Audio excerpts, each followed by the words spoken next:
నమస్తే అండి, welcome back to my channel లక్ష్మకాస్.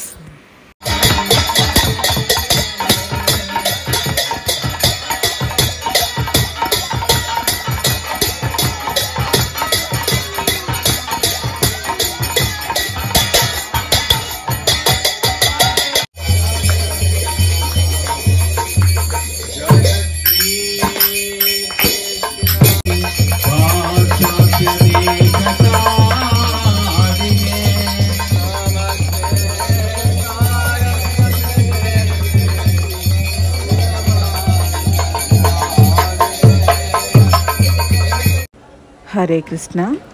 కూర్మ గ్రామానికి స్వాగతం అండి. ఈ ఊరి ప్రత్యేకత ఏంటంటే ఈ ఊరిలో ఉన్నవారు ఎవరు కూడా మొబైల్స్ వాడరండి. అలాగే కరెంటు ఉండదు, ఇంటర్నెట్ కూడా యూజ్ చేయరు. ఈ ఊరు పచ్చని పొలాల మధ్య, కొండల మధ్య చాలా ఆహ్లాదకరంగా ఉంటుంది. మరియు ఊరంతా కూడా కృష్ణతత్వమే ఉంటుందండి. అలాగే ఇక్కడ ఇసుక, సిమెంటు వాడకుండా మట్టి, సున్నము వగైరాలతో వీళ్ళు ఇల్లు కట్టుకుని ఇక్కడ నివసిస్తారండి. ఇక్కడ దాదాపు 16 కుటుంబాలు ఉన్నాయంటండి. అలాగే కొంతమంది శ్రీకృష్ణుని భక్తులు, ప్రభువులు కూడా ఉన్నారండి. వాళ్ళందరూ కూడా నిరాడంబర జీవితం గడుపుతున్నారండి. ఆ విశేషాలు నేను మీతో షేర్ చేసుకుంటానండి. మేము ఒకరోజు స్టే చేయడానికని కూర్మ గ్రామం వెళ్ళామండి. శ్రీముఖలింగం శ్రీకాకుళం జిల్లాలో మీరు వినే ఉంటారండి. దానికి దగ్గరలోనే ఈ కూర్మ గ్రామం ఉన్నది. 60-70 ఏళ్ల క్రితం మన పెద్దవారు ఎలా జీవన విధానం కొనసాగించేవారు, ప్రస్తుతం ఇక్కడ ఉన్న ఈ ప్రజలు కూడా అలాగే సరళ జీవితం గడుపుతున్నారు.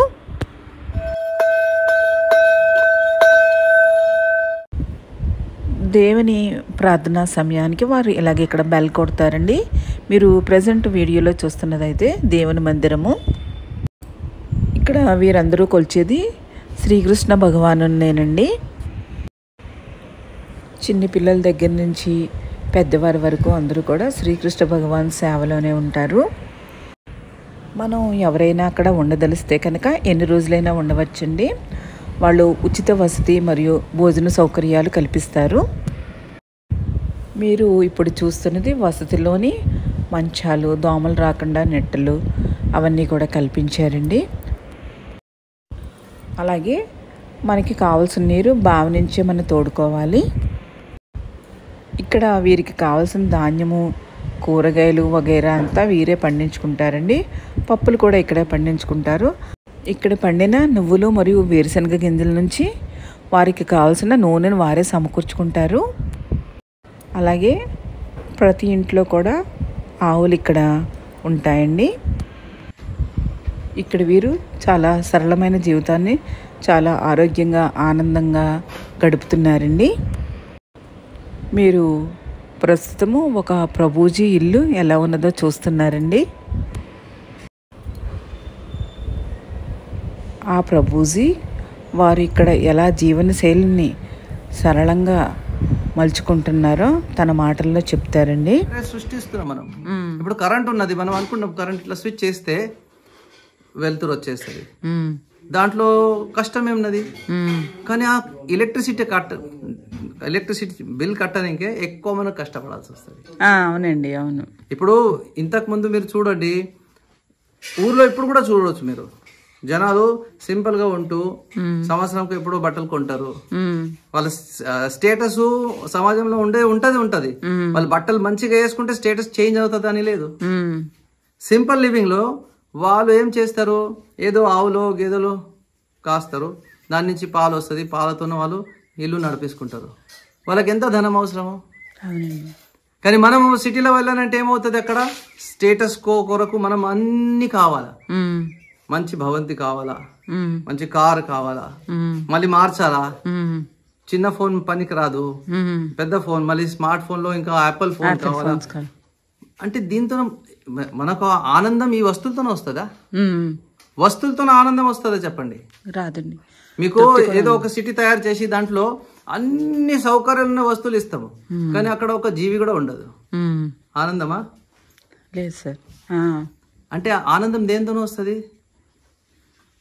ఆనందం నిజంగా వస్తుంది మనకు ఆ ఆనందంకు నిధి ఉన్న కృష్ణుందో. కృష్ణ ఇస్ రసరాజ్. ఆయన నుంచి మనం పుట్టాము. ఆయన ఒక అంశ. భగవంతుడు చెప్తుంది మమైవ అంశ జీవలోకి, అందరి జీవులు నా ఒక అంశాలు. సో ఆయన నుంచి మనకు ఆనందం వస్తుంది. ఎప్పుడైతే ఆయన ఇచ్చిన విధానం ఎప్పుడైతే పాటిస్తామో అప్పుడు మనకు ఆనందం వస్తుంది. లేకపోతే ఆనందం లేదు, సుఖం లేదు ఈ ప్రపంచంలో. ఇంకా క్లిష్టంగా మీరు ఇంకా మోహంలో ఉన్నారు. ఈ శరీరమే మనం లేదనుకుంటే మీరు ఇంకా కూడా ఈ శరీరం కొరకు ఏవైతే అనవసరమైన విషయాలు తయారు చేసి దాంట్లోనే మీరు జస్ట్ ఇమాజిన్, మీరు ఇప్పుడు ఇక్కడ వచ్చారు, ఒక ప్రయోజనం కూడా వచ్చారు చూడ్డానికి, ఇక్కడ ఏం జరుగుతుంది ఏం లేదని. కానీ ఇక్కడ వచ్చి మీరు అది తెలుసుకోకుండా మిగతా ఏదైనా చేస్తే మీరు వచ్చే ఒక ప్రయోజనం మిస్ అయిపోయింది. అలాగే భగవంతుడు మనుష్య జీవితం ఇచ్చిండు ఆత్మ సాక్షాత్కారం కొరకు. ఆ ఆత్మ సాక్షాత్కారం కొరకు సింపుల్ లివింగ్ చాలా అనుకూలమైనది.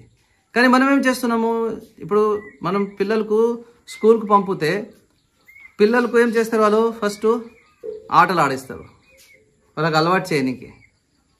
మనము లోవర్ కేజీయో దానికంటే కింద ఇప్పుడు ఏమంటుంది అనుకో కిండర్ గార్డెన్ ఇవన్నీ పెట్టి వాళ్ళు ఆటలు ఆడిపించి వాళ్ళకి అలవాటు చేస్తారు. తర్వాత మెల్లమెల్లగా నేర్పిస్తారు. కానీ అది అలా చేయకుండా వాళ్ళకి నేర్పించకుండా ఎప్పటికీ ఆటలు ఆడిపిస్తే పంపుతామా స్కూల్కు? పంపండి. అంటే ప్రయోజనం మిస్ అయింది కదా. అలాగే మనం ఇక్కడ ఈ భౌతిక ప్రపంచంలో వచ్చినాము, దీని నుంచి బయటపడడానికే మనుష్య దేహం భగవంతుడు ఇచ్చాడు. దీని యొక్క ప్రయోజనం ఏమంటే లేదా ఆత్మ సాక్షాత్కారం పొంది మనము చేసే కార్యం ఒక ఉన్నది, అది సాధించడానికి. కానీ మనం ఏం చేస్తున్నాము, ఆ పిల్లల్లాగానే ఆటలో మునిగిపోయినాం. ఏదైతే అక్కడ స్కూల్లో వెళ్ళి నేర్చుకోవాలా అది వదిలేసి ఆటలే ఆడుకుంటున్నాం.